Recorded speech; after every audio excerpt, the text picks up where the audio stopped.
You ever felt the pressure of those around you to resist change, even though inside you thought maybe, just maybe, this could be a good thing? I have.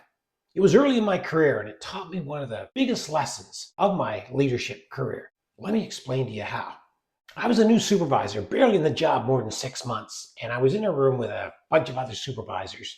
And we were learning about a new product the Canada Post was going to launch and the role that we were going to play as supervisors in the launch of that product. I found myself listening to the people around me as they were filling the room with negativity. They were talking about the reasons why it wouldn't work. Some were saying how much extra work was going to be. I started to think that way too. I started to buy in to the negativity that was around me, and I was catching it. But let me explain to you why that moment was so important to me in my career. As I sat there listening to the conversation, I started to think not about how much work this might be for me. I started to think about how good this could be for the organization, how good this could be for our future, my future as an employee of the organization. And that was when I switched my thinking. I switched from thinking, how could I resist this change, to how could I make this change work? How could I be part of the success of this change versus being part of resisting it from actually coming to be? You see, resistance can be contagious. And at that time, I was about to catch it. And I caught myself and decided, no, I'm not going to catch this. There's assumptions and stories we tell ourselves to fill in gaps of the unknown. And before long, we're buying in to whatever others are saying rather than exploring it for ourselves. We begin to accept other people's perception of truth as our own. Think about things that may not necessarily be factual. That's when something clicked in. As I listened to the presenter, I started thinking about not how we can resist this change, but how can I make this change work? How can I contribute to its success? So after the presentation, I went up to the presenter, introduced myself. I said, I'm a new supervisor. I haven't been here more than 6 or 7 months in the leadership role, but I said, I've been delivering mail for over 9 years as a letter carrier. And if there's anything that I can do to support you in getting this product out and delivered successfully, let me know and I'd be glad to help. Well, a couple of weeks passed and he called and I was surprised to get the call. But he asked me if I would be willing to support training these people who are going to be delivering this new product. My experience as a letter carrier was going to pay off, and I absolutely agreed to do that. Opportunity changed the trajectory of my career. It opened doors that I wouldn't have thought possibly to be open. It was one of the critical decisions I made that helped me get to where I ended my career as the National Director of Process Engineering. It shaped the opportunities for the rest of my career. That pivot to choose curiosity over resistance was critical for me. And it's been that way for my entire career. I choose curiosity over resistance. I choose to look at why people are resisting versus supporting that resistance. It's a lesson I've never forgotten. Here's the thing. Leaders may think resistance is a problem, but it's not. Resistance is a symptom of something. It tells me that something deeper is going on. People resist because they don't understand why things need to change. They don't understand how they're impacted by that change. They don't understand what's in it for them. People rarely resist change to be difficult. I truly believe that. I think people resist change because they don't understand the full picture. I think that they start to think, how is this going to affect me? Am I going to be qualified to do this new role in this new job?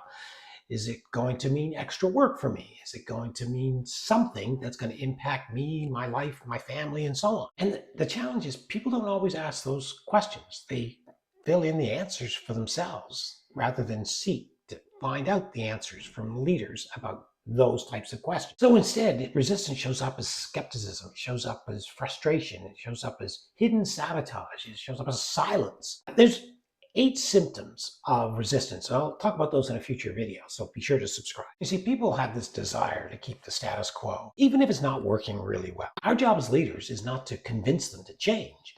Our job as leaders is to share with them enough information that they believe that the change is going to be for the better, or they understand why the change needs to happen. That's why great leaders don't just try to address resistance. They try to understand it. They try to get beneath it. They try to understand why the resistance is there. And the symptoms, that's what they want to address. Root cause for the resistance. Because when you understand the source of resistance, now you can do something about it. You can address it. You can influence the information people receive and how they perceive their role in whatever the new change is going to be. Over the course of my career, I've noticed that there are 4 key reasons resist change. First, they don't understand the why behind the change. That's an important component.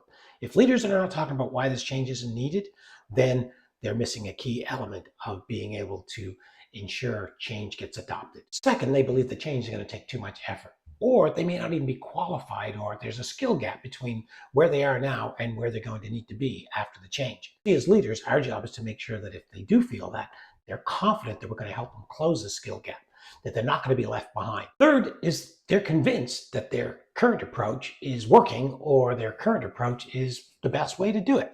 They've already wrestled in their mind with the fact that anything else isn't going to work. See, and again, we have to help people understand evolution, innovation, things changing are going to be just a part of the process of evolving your organization and your company. This is about ensuring people see themselves in the new state, whatever that new state is, that they see their part in it.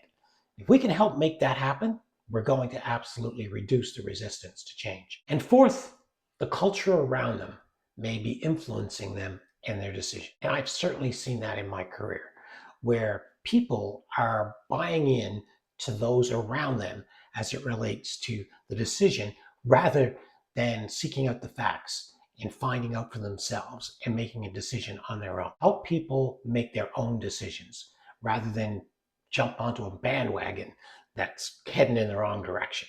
It's a time to ask for information and bring up the reasons that things may not be working, because maybe other people haven't thought about that and they need to hear that.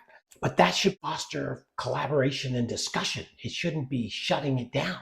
We should encourage people to talk about the feelings that they have when it comes to change. But before we challenge people's thinking around resistance, we need to understand it. That's why I encourage leaders to spend less time trying to sell the change and more time trying to understand why the resistance is there. Leaders need to spend more time listening and less time selling. So here's something I'd like you to think about. What resistance are you experiencing, either in your team, in your organization, or maybe even in yourself? You find yourself being resistant to some change that's being proposed. Explore the reasons beneath it. What's really behind the resistance? So the biggest question here is, when you see resistance, do you see it as an obstacle, or do you see it as an opportunity? An opportunity to help people understand why change is necessary. Because the role of a leader is to help people overcome their fear around change. Because leadership isn't about forcing people through change. It's about guiding them and helping them and leading them through it. Anyway, I hope I've given you something to think about. If you got value out of this video, make sure you give me a thumbs up, like. Make sure you subscribe, because I do have those 8 reasons for resistance coming up. And I've also got 7 countermeasures for those. So be sure to subscribe. Those videos are coming up. Thanks for watching.